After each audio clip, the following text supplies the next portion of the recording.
त्रिदोष साम्नी वृष्या काकमाची रसायनी नात्यो उष्ण शीतवीर्या च भेदनी कुष्ठनाशनी। नमस्कार मित्रों, मैं वैद्य साकेत कुमार आप सभी लोगों का अभिनंदन और स्वागत करता हूँ। इस श्लोक चरक संहिता से लिया गया है। महर्षि चरक ने एक विशिष्ट औषधीय पौधे के गुण बताते हुए इसको उल्लेख किया है। पौधा आपके हम सबके बीच में अन्यत्र भी कहीं भी उग जाता है। संपूर्ण वर्ष में स्क्रीन पर देखते रहिएगा, इस पौधे से आप परिचित जरूर होंगे और इसके गुण इतने हैं जिनकी कल्पना भी नहीं आप कर सकते। किसी चिकित्सक की आवश्यकता नहीं इसको ग्रहण करने के लिए, क्योंकि ये संपूर्ण रूप में खुद में ही एक चिकित्सक है। इस पौधे का नाम मैं बाद में बताऊंगा, पहले आप स्क्रीन पर डिक्टो इसको देखते रहिए, आखिर पहचानने की कोशिश कीजिए। खैर, इसका उल्लेख मैं साथ ही साथ करता हूं। सफेद छोटे छोटे से पुष्प छायादार स्थानों पर पूरे भारतवर्ष में पूरे साल में एक पौधा होता है। कहीं प्लाट में हो, दीवार की जड़ में हो, या कहीं जल का स्रोत हो उसकी जड़ में हो, छायादार स्थानों पर ज्यादा पाया जाता है। नोकदार अंडे के समान इसकी पत्तियां होती हैं, छोटे छोटे फल होते हैं टमाटर जैसे, और इस जो शुरुआत में हो रहे होते हैं बाद में बैंगनी, नीले, पीले और लाल कलर के पकने पे हो जाते हैं। छोटे छोटे बीज होते हैं जिनके जैसे कि बैंगन के बीज है। पौधे का नाम है मकोय काकमाची। बंगाल में इसे गुड़ की माई के नाम से भी जानते हैं। Botanical name Solanum nigrum. पौधा को स्क्रीन से इसलिए नहीं हटा रहा हूं क्योंकि यह पौधा वास्तव में एक चमत्कारी औषधीय गुणों से वाला होता है।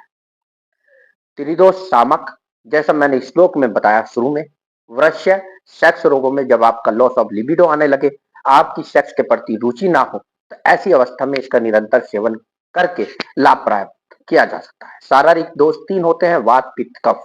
तीनों दोषों पर ही कार्य करता है। ना इसकी तासीर ज्यादा ठंडी होती है, ना इसकी तासीर गर्म होती है। आचार्य सुश्रुत ने इसको रसायनी भी कहा गया। रसायन उस द्रव्यों को कहते हैं जो सात रस आदि धातुओं को पुष्ट करते हैं। हमारे शरीर में सात टिश्यू होते हैं आयुर्वेद के विचार के अनुसार: रस, रक्त, मांस, मेद, अस्थि, मज्जा, शुक्र। तो ऐसी सातों धातुओं को अगर कोई पोषण दे सकता है तो वो मकोय और काकमाची का पौधा है। बॉटनिकल नाम सोलेनम निग्रम। गांव के लोग तो भली भांति इससे परिचित रहते हैं। हाँ, जो मॉडर्न सिटीज या मेट्रो सिटीज में रहते हैं उनको भले ही ये कहीं छोटा मोटा पौधा पार्क की दीवार की जड़ में लगा हुआ जरूर मिल सकता है, पहचानने की आवश्यकता है।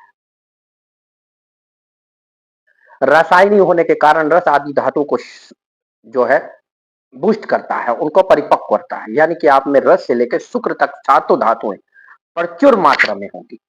उनकी कमी अगर आपके शरीर में है, चाहे रक्त की कमी हो, हीमोग्लोबिन लेवल की कमी हो, या रस की कमी हो, मांस की कमी हो, मसल्स पावर आपकी वीक हो, मेद की कमी हो, आपका जो शरीर है बिल्कुल सूखा हुआ प्रतीत होता हो, अस्थि यानी कि कैल्शियम की कमी हो, तब भी आप इसको ग्रहण कर सकते हैं।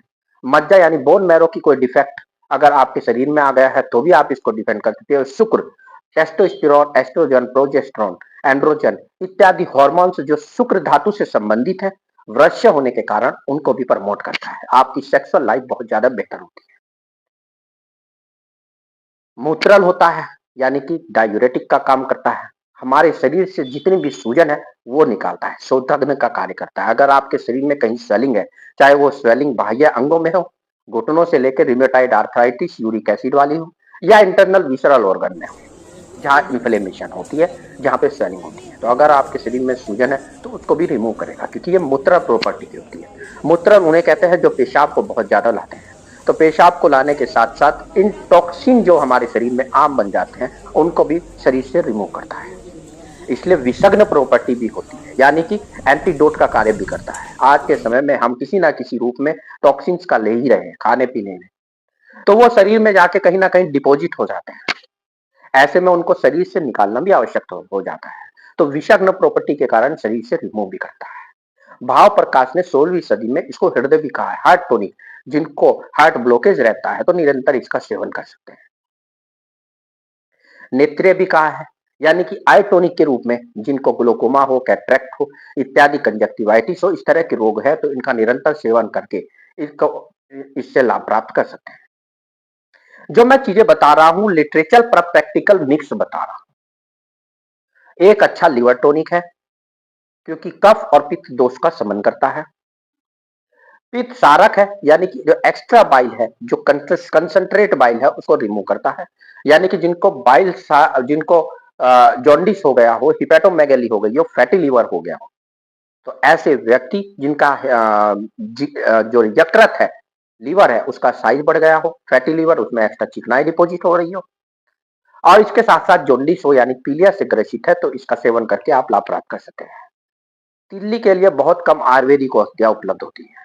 जब आपकी स्प्लीन या तिल्ली का साइज बढ़ जाता है तो आपको पेन होने लगता है, आपके शरीर में रक्त की जो क्षय हो जाने लगता है, हीमोग्लोबिन लेवल बहुत ज्यादा डाउन होने लगता है। तो ऐसे में स्प्लीन और मेगेली में इसका बहुत ज्यादा लाभ प्राप्त कर सकते हैं।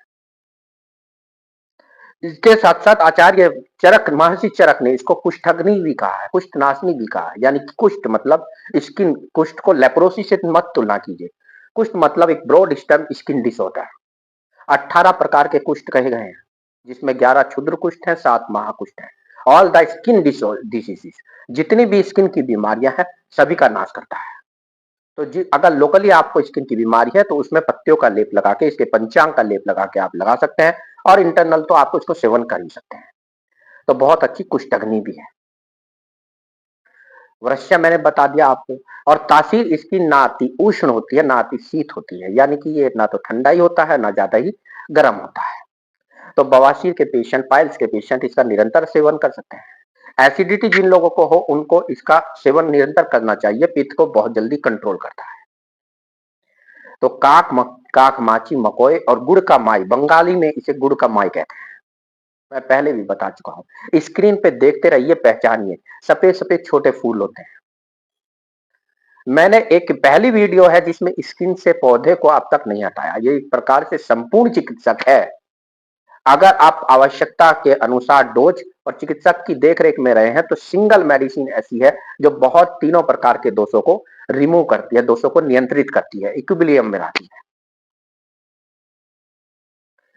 भाव प्रकाश मिश्र ने तो हृदय में भी कहा है, मंदाग्नि को दूर करता है। अगर आपको भूख नहीं लग रही है या भूख लग रही है, बहुत मरीज ऐसे होते हैं वो ये कहते हैं जी खाना खाते हैं और यहीं रखा रहता है, यानी कि वो मूवमेंट में नहीं आ पाता। तो भेदनी और रेचनी प्रॉपर्टी होने के कारण उसका मूवमेंट नीचे की ओर करती है। और दूसरा, कॉन्स्टिपेशन नहीं होता, विबंध नहीं होता, जिसके कारण पाइल्स नहीं होते। तो पाइल्स वाले रोगियों के लिए बहुत ज्यादा लाभप्रद है। काकमची, मकोएक या गुड़ का माई, सोलेनम निग्रम बॉटनिकल नाम है। पहचान आप सकते ही हो। मैंने पौधे को आपको विस्तृत रूप से बताया है। इसके टमाटर, छोटे छोटे बच्चे लोग जो है, फल जो होता है वो टमाटर के आकार का होता है, छोटा होता है, गांव में बहुत खाते हैं। तो यही कारण था गांव के बच्चों में बीमारियां कम होती है, क्योंकि वहां इम्यूनिटी बहुत अच्छी हो जाती है। विषाग्न प्रॉपर्टी होती है, हमारे शरीर में जितने केमिकल्स जाते हैं विष का काम करते हैं, तो उनके विपरीत एंटीडोट प्रॉपर्टी का कार्य करता है। शोथग्न प्रॉपर्टी होती है, यानी कि कहीं भी स्वेलिंग हो, आउटर स्वेलिंग हो या इनर स्वेलिंग हो, रिमेटाइड हुआ, यूरिक एसिड हुआ, ऑस्टियोआर्थराइटिस हुआ, संधिवात जिसे कहते हैं, गठिया बाय जिसे बताते हैं, तो इन सब में शोथ जो है वो बहुत मुख्य लक्षण होता है, इसी के कारण पेन होता है। तो अगर आप निरंतर इसका सेवन करेंगे तो निश्चित रूप से आपको लाभ प्राप्त होगा। चाहे आचार्य सुश्रुत तो दूसरी सदी के, चाहे 200 ईसा पूर्व के महर्षि चरक हो, चाहे 16वीं सदी के भाव प्रकाश मिश्र हो, सभी ने अपना अपना एक व्यू दिया है इस ड्रग को लेके। इसका साग भी बनाया जाता है अगर आप चाहेंगे तो, और बहुत स्वादिष्ट लगता है। यूजेबल पार्ट क्या होता है इसका? पंचांग, पूरे फल को पूरे को ही इस्तेमाल किया जा सकता है, यानी कि उसमें तना भी है, लीफ भी है, फल भी है, फूल भी है, जड़ भी है। सभी 5 अंग जो होते हैं पौधे के सभी इसके यूजेबल पार्ट है। काढ़े के रूप में इसका सेवन कर सकते हैं। इसका पौधे उखाड़िए और काढ़ा बनाइए, या पौधों को आप उखाड़ के छायादार में कम लाइट में सुखा लीजिए, उसका पाउडर बना लीजिए, और 1.5 से 2 चम्मच प्रातःकाल, 1.5 से 2 चम्मच सायकाल, रात्रि में अपनी प्रकृति और रोग के अनुसार लेना है। ये सामान्य विवरण दे रहा हूं, तो इसके लिए बेहतर है आप किसी आयुर्वेद चिकित्सक से संपर्क रख के ही इसका सेवन कीजिए। आपके क्षेत्र में बहुतायत पाया जाता है, पूरे वर्ष पाया जाता है, छायादार स्थानों पर ज्यादा पाया जाता है। तो मित्रों, सोलेनम निग्रम का यानी काकमाची मकोय जिसे हम कहते हैं, गुड़ का माई बंगाल में कहा जाता था, तो डायबिटीज पर भी कहीं ना कहीं कार्य करता होगा, ऐसा मेरा मानना है। एक अच्छा लिवर टॉनिक है, नेफ्रोटोनिक है, किडनी की किडनी पर जो है बहुत अच्छा कार्य करता है। जितने भी केमिकल्स होते हैं मूत्रल डायूरेटिक प्रॉपर्टी होने के कारण शरीर से बाहर रिमूव करता है। तो यानी हमारे शरीर में आम नहीं रुकने देगा। आम मतलब कच्चा मल। कच्चा मल मतलब टॉक्सिन्स, चाहे वो सेलुलर लेवल पे हो चाहे वो इंटेस्टाइन लेवल पर हो, विबंध नहीं होता। पित्त सारक प्रॉपर्टी होती है, बाइल को खींचती है। तो जिन लोगों को पित्त की थैली की पथरी होती है और वो निरंतर बढ़ रही है क्योंकि बाइल उनका कंसंट्रेट हो जाता है, वहां रुकता है पित्त की थैली में और वही कंसंट्रेट होकर पथरी बन जाता है, तो उसको भी धीरे धीरे रिमूव करती है क्योंकि पित्त सारक और रेचनर और भेदनी प्रॉपर्टी होती है। भेदनी प्रॉपर्टी होने के कारण आपको जिन लोगों को कड़ी स्टूल आता है, लैट्रिन आती है, शौच आता है, उनको भी वो नरम करके सही से बाहर निकालता है। जिन लोगों को हाइपर एसिडिटी होती है, छाती में यहाँ खाना अटका रहता है, यहाँ पे जलन रहती है, तो ऐसा लगता है तेजाब का फुहारा पूरी छाती में ऊपर तक आया हो, खट्टी डकार आती है, तो ऐसे लोगों के लिए रामबाण औषधि है। तो मेरा आपसे अनुरोध है, मेरा जो वीडियो है वो स्वास्थ्य को लेकर, आयुर्वेद को लेकर एक जागरूकता फैलाना मात्र है। आपकी प्रकृति अलग हो सकती है, रोग अलग हो सकता है, रोग की प्रकृति हर व्यक्ति में अलग हो सकती है, क्रोनिसिटी अलग हो सकती है, प्रोग्नोसिस अलग हो सकती है। आपके शरीर का वजन क्या है, आपके शरीर की नाड़ी क्या है, आपके शरीर के 10 विध क्या लक्षण है, क्या आपके शरीर में कमी है, सप्त धातुओं की क्या स्थिति है, स्रोतस की क्या स्थिति है। एक अच्छा आयुर्वेद चिकित्सक इन सबको ध्यान में रखते हुए आयुर्वेदिक दवाइयों को प्रेस्क्राइब करता है। तो बेहतर यह हुआ कि आप किसी आयुर्वेदिक चिकित्सक के अंतर्गत रहकर इस औषधि का सेवन करें। पाउडर फॉर्म में ले सकते हैं, काढ़े के रूप में ले सकते हैं, यहाँ तक कि फ्रेश अगर प्लांट बहुत ज्यादा है तो डेली आप इसका जूस भी बना के निकाल के पी सकते हैं। 2 पौधे उखाड़िए और उनका गर्म पानी में मिक्सी में जूस बनाइए और उसको सेवन कीजिए, निश्चित रूप से आपको बहुत लाभ होगा। बाल जिनके झड़ते हो उनके लिए रामबाण औषधि है, क्योंकि रस धातु से लेकर शुक्र धातु 7 धातुओं को पोषण करने वाली सिंगल मेडिसिन है। विषग्न प्रॉपर्टी है, कुष्ठ को नाश करती है, स्किन की जितनी बीमारियां हैं उनको रिमूव करती है, चाहे सोरियोसिस हो, एक्जिमा हो एंड मैनी मोर हो। यहाँ तक कि किसी एंटीवायरल प्रॉपर्टी भी है, क्योंकि कृमि नाशनी भी कही गई है। हमारे शरीर में 20 प्रकार के आयुर्वेद में कृमि कहे गए हैं। कृमि मतलब बायोस, किसी भी प्रकार के कीटाणु से लेकर एस्टेरिस प्लेटी एलमेंथिस तक सभी कृमि में आते हैं। कोई भी कीटाणु, चाहे वो बैक्टीरिया हो, वायरल हो, पैरासाइट्स हो, तो अगर हमारे शरीर में है तो कृमि नाशनी प्रॉपर्टी होने के कारण उनका नाश करेगा। तो एक अच्छी एंटीबायोटिक के रूप में भी इसको ले सकते हैं, वेदना स्थापक एनाल्जेसिक के रूप में भी ले सकते हैं। एंटी इन्फ्लेमेटरी शोथग्न प्रॉपर्टी होती है, विषग्न प्रॉपर्टी एंटीडोट प्रॉपर्टी होती है। पित्त सारक प्रॉपर्टी के कारण और रेचन प्रॉपर्टी के कारण बाइल जूस को निकालती है तो लिवर टॉनिक की तरह कार्य करती है। मूत्रल होती है तो इसके मतलब मूत्रल होती है और कृमिनाशनी होती है, इन्फेक्शन को दूर करती है हमारे पेशाब की थैली से संबंधित तंत्र को। तो नेफ्रोटोनिक होती है, कार्डियोटोनिक होती है, यानी कि हमारे हृदय को भी ताकत देगी, वहां से भी रिमूव करेगी टॉक्सिन्स, जिससे ब्लॉकेज वगैरह हो जाते हैं।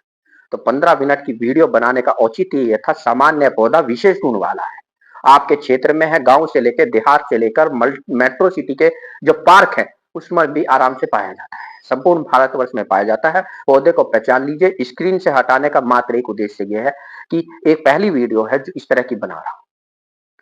सामान्य पौधे, जब आप केमिकल से दूर रहे, मेरा लक्ष्य यह है आर्टिफिशियल केमिकल से दूर रहे और आयुर्वेद को अपनाइए। स्वास्थ्य के प्रति जागरूक जितना रहेंगे उतना ही स्वास्थ्य के करीब रहेंगे। हम लोग बीमारी इसलिए है क्योंकि हम प्रकृति से दूर हो गए हैं। प्रकृति के करीब लीजिए, प्रकृति ने हर बीमारी के लिए एक औषधि दी है। तो अगर मैं उन औषधियों का प्रचार कर रहा हूँ और आयुर्वेद के थ्रू स्वास्थ्य जागरूकता फैला रहा हूं, तो निश्चित रूप से आपका भी दायित्व पड़ता है कि आप आयुर्वेद से या प्रकृति के करीब जाकर स्वास्थ्य लाभ प्राप्त करें। इसी तरह प्रसन्न रहिए, स्वस्थ रहिए और आयुर्वेद को अपनाते रहिए। मैं वैद्य साकेत कुमार, आयुर्वेदाचार्य, जनपद सहारनपुर, भारत, आप सभी लोगों का पुनः अभिनंदन और स्वागत करता हूँ। धन्यवाद।